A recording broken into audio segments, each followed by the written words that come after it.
Selamat datang di video kami. Perkenalkan, kami dari kelompok 9 P2 Basis Data. Di sini kami akan mempresentasikan progres proyek database yang kami buat, yaitu pada sistem pengkajian PT Sanket. Sebelumnya, perkenalkan, di sini ada Aldi Pramudia dengan NIM K 64012310003 dan ada Rahmadana dengan NIM K 64012310023 dan saya sendiri Wandi Chandra dengan NIM K 64012310054. Setelah itu ada Ibnu Burhanuddin Habibie dengan NIM G 6401231100 dan ada Muhammad Salman Maulana dengan NIM G 6401231153.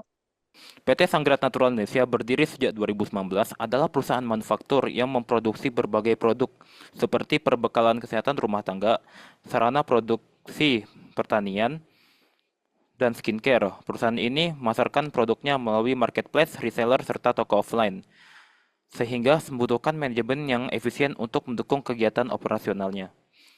Namun, proses pencatatan penggajian selama ini masih dilakukan secara manual menggunakan Microsoft Excel. Sistem manual ini menimbulkan sejumlah kendala seperti ketidaksesuaian data kehadiran pegawai, kesalahan dalam penghitungan tunjangan dan uang makan, hingga kesalahan penghitungan BPJS ketenaga kerjaan. Akibatnya, pengolahan data gaji sering terlambat, distribusi gaji menjadi lamban, dan berdampak negatif pada kepuasan pegawai. Untuk mengatasi permasalahan ini, PT Sanggrat Natural Indonesia memerlukan sistem penggajian basis teknologi yang dapat diandalkan. Setelah melakukan observasi, framework Kode Igniter direkomendasikan sebagai solusi karena merupakan aplikasi web gratis yang memiliki banyak keunggulan. Kode Igniter menawarkan kemudahan dalam perencanaan dan pengembangan aplikasi web antarmuka yang ramah pengguna. Untuk antarmuka ini bukan urusan kami karena kami hanya mendesain database ya. Oke, selanjutnya bagian proses bisnis dijelaskan oleh Salman. Silakan Salman. Eh, Oke, pada proses ini sebelumnya sistem manajemen PT Sungrid ini menggunakan Excel untuk mengelola data perusahaan. Kemudian PT Sungrid mengganti sistem manajemennya menjadi website dan menggunakan database MySQL untuk efisiensi pengelolaan data dalam proses bisnis perusahaan. Di mana pada website tersebut tahap awal akses data adalah proses login untuk mengidentifikasi jabatan, yang mana apabila pegawai mengakses data tersebut, maka akan menampilkan profil pegawai, data gaji, slip gaji, dan absensi. Kemudian apabila admin atau direktur eh, mengakses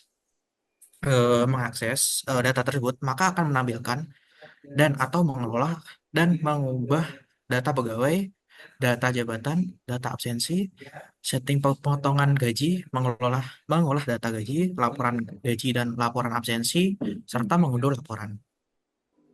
Kemudian fungsi. Fungsi dan query yang diperlukan dalam aplikasi, di mana kita atau PT Sandrit sendiri bisa menggunakan fungsi eh, untuk mencari total pegawai berdasarkan jenis kelamin dengan input adalah jenis kelamin dari setiap pegawainya yang akan menampilkan output jumlah pegawai berdasarkan jenis kelamin, di mana query-nya adalah select sum, di mana case-nya ketika jenis kelaminnya adalah male atau M, akan menambah satu, selainnya adalah nol untuk total laki-laki. Kemudian sum juga untuk jenis kelamin female atau perempuan, di mana satu apabila jenis kelaminnya adalah female dan nol untuk selainnya, untuk total perempuan. Kemudian PT Sunrise itu sendiri juga bisa menampilkan fungsi untuk total potongan gaji pegawai, di mana input adalah potongan gaji setiap pegawai pada periode waktu tertentu. Maka outputnya menampilkan total potongan gaji pegawai setiap pegawai. Di mana query adalah select sum potongan pegawai sebagai total potongan gaji eh, dari tabel data pegawai. Kemudian ada fungsi gaji bersih, di mana gaji bersih itu adalah input total gaji, dan total potongan dari setiap pegawai pada periode tertentu. Di mana outputnya adalah menampilkan gaji bersih setelah dipotong dengan query adalah select sum, di mana gaji pokok dikurangi potongan cuti, dikurangi potongan apa sebagai potongan gaji setelah potongan dari tabel data pegawai. Oke, selanjutnya akan dijelaskan oleh teman saya. Oke, izinkan untuk menjelaskan. Secara konseptual model RD ini merepresentasikan konsep-konsep penting. Seperti kami mendesain model database ini dengan pegawai sentris ya, di mana seluruhnya itu milik pegawai seperti gaji milik pegawai, data absensi milik pegawai, login milik pegawai, poluan gaji milik pegawai. Kenapa kami desain seperti ini? Ya karena simple dan cukup untuk purpose-nya. Oke, kita akan jelaskan apa itu pegawai. Oke, pegawai merepresentasikan individu yang bekerja dalam organisasi. Setiap pegawai memiliki identitas unik seperti nama, kelamin, nomor pegawai, dan lain-lain. Oke, selanjutnya adalah gaji. Gaji adalah pendapatan pegawai dalam periode tertentu, cakup gaji pokok dan tunjangan. Dan gaji ini berbeda ya untuk masing-masing periode. Untuk bulan ini dan bulan depan itu berbeda. Sama halnya dengan potongan gaji, yaitu pengurangan gaji pegawai seperti cuti, absen, dan asuransi. Itu berbeda setiap bulannya. Terus ada data absensi, data kehadiran dan ketidakhadiran pegawai penting untuk penghitungan gaji dan potongan. Konsep absensi mencakup data seperti jumlah kehadiran, jumlah cuti, dan jumlah absensi tanpa keterangan. Apa itu absensi? Absensi adalah di keadaan di mana pegawai itu tidak hadir dalam suatu hari. Terus ada login system agar pegawai bisa masuk ke dalam aplikasi web yang telah kita buat. Tapi kita tidak membuat aplikasi web, kita hanya merancang database-nya. Lanjut. Ya, jadi di sini ada perancangan logikanya. Ini adalah bentuk dari relasional. Jadi di sini ada 5 tabel relasional, yaitu ada data pegawai dengan nikah sebagai primary key, setelah itu ada data gaji dengan nomor gaji sebagai primary key, dan data potongan gaji sebagai nomor potongan sebagai primary key, setelah itu juga ada data absensi dengan nomor absensi sebagai primary key, dan ada data login dengan username sebagai primary key. Jadi seperti yang sudah dijelaskan sebelumnya, bahwa data pegawai ini merupakan sentral dari tabel data yang lainnya. Jadi di sini pada data gaji ada foreign key NIK yang diambil dari data pegawai. Jadi di sini NIK pada data gaji eh, menjorok pada NIK dari primary key pada data pegawai. Begitu juga yang lainnya dengan data potongan gaji dan data absensi, mereka juga merujuk pada NIK dari data pegawai dan hubungan dari data gaji ke data pegawai yaitu many to one dan begitu juga dengan data potongan gaji dan data absensi. Namun dengan data login pada tabel ini NIK ke data pegawai, tapi untuk kardinalitasnya merupakan one to one. Dan di sini untuk pada data login dan data pegawai di sini kardinalitasnya one to one karena satu pegawai hanya memiliki satu akun dan sebaliknya. Dan untuk data absen dan data pegawai, satu pegawai dapat memiliki banyak catatan absensi, tapi satu absensi hanya terkait pada satu pegawai. Setelah itu pada data potongan gaji dan data pegawai, satu pegawai hanya memiliki banyak potongan gaji dalam berbagai periode. Dan untuk data gaji dan data pegawai, satu pegawai dapat memiliki banyak catatan gaji per periode. Oke, untuk selanjutnya. Baik, sebenarnya bisa kita lihat di layar ada database sebelum diubah. Jadi rancangan ini kami dapat dari referensi skripsi yang kami dapat. Sebelumnya di sini masih banyak atribut-atribut yang masih tidak efektif, masih banyak pengulangan-pengulangan atribut yang tidak diperlukan juga. Nah, ini bakal kita normalisasi dengan cara kita bakal ubah menjadi bentuk-bentuk yang lebih normal, seperti kita uh, atribut-atribut yang kita rasa tidak perlu kita bakal hapus. Lalu ada entitas-entitas yang bisa kita minimalisir juga. Mungkin bisa lanjut ke Lanjut ke slide selanjutnya. lanjut.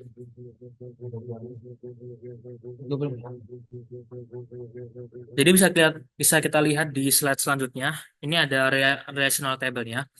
Dari data yang sebelum dinormalisasi masih banyak uh, ketergantungan. Jadi kita bakal uh, hapus atribut-atribut yang berulang, lalu kita juga bakal hapus atribut yang multi value sehingga datanya menjadi atomik. Lalu kita juga bakal hapus atribut-atribut yang punya ketergantungan transitif sama ketergantungan parsial gitu. Jadi dan bakal dihasilkan data yang sudah dinormalisasi di slide selanjutnya. Nah, bisa kita lihat di sini, ini adalah data yang sudah dinormalisasi dan punya atribut-atribut yang sudah efektif gitu. Mungkin bisa dilanjutkan dengan constraint, view, dan triggernya. Oke, di sini ada penggunaan constraint, trigger, dan view. Constraint sendiri merupakan aturan atau batasan yang diterapkan pada kolom atau tabel untuk memastikan integritas data. Jadi, di database kami sendiri itu terdapat 3 constraint. Yang pertama itu ada primary key dengan SQL. Balik dulu. Dengan SQL add nick char 4 primary key not null. Di situ terdapat primary key dengan reason perlu dipastikan bahwa nick setiap pegawai berbeda dan tidak boleh kosong. Kemudian ada not null dengan SQL add nama pegawai varchar 100 not null. Dengan reason perlu dipastikan bahwa semua pegawai memiliki nama dan nama tidak boleh kosong. Kemudian ada constraint default dengan SQL declare potongan BPJS K desimal 10,2 default 40.000 dengan reason bahwa perlu dipastikan apabila tidak ada tunjangan BPJS secara spesifik, maka tunjangan BPJS akan konstan di 40.000. Kemudian ada view. View itu sendiri merupakan tabel virtual yang didefinisikan berdasarkan hasil query yang ada pada satu atau beberapa tabel di database. Dengan SQL yang telah ditunjukkan, reason-nya query ini digunakan untuk menampilkan dashboard yang berisi jumlah pegawai laki-laki, jumlah pegawai perempuan, jumlah pegawai tetap, jumlah pegawai tidak tetap. Kemudian view nama halaman data pegawai. Dengan SQL yang telah ditunjukkan pada kolom nomor 2, reason-nya itu query ini digunakan untuk menampilkan dashboard pada halaman data pegawai yang berisi data pribadi pegawai. Next ada trigger.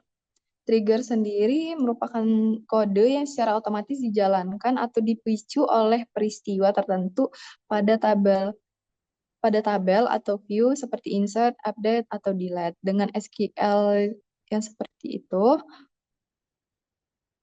maka di atasnya tadi mana? Reason-nya bawah dan next. Dengan reason, trigger ini digunakan untuk menghitung gaji dan potongan gaji sesuai dengan absensi pegawai pada saat insert absensi. Oke. Oke, jadi inilah hasilnya. Yang bisa kita lihat ada NIK, jabatan, gaji pokok, tunjangan transport, uang makan, dan lain-lain. Dan begitu juga dengan prosedur yang lainnya telah kami buat. Ada di sini sebagai contoh untuk melihat data absensinya. Bisa dilihat, di sini juga ada untuk melihat data gajinya dan untuk melihat gaji pegawainya untuk NIK 0015. Enggak, jadi udah pokoknya kayak gitu. Jadi mungkin itu saja yang dapat kami sampaikan. Kurang lebihnya mohon maaf. Terima kasih telah menonton.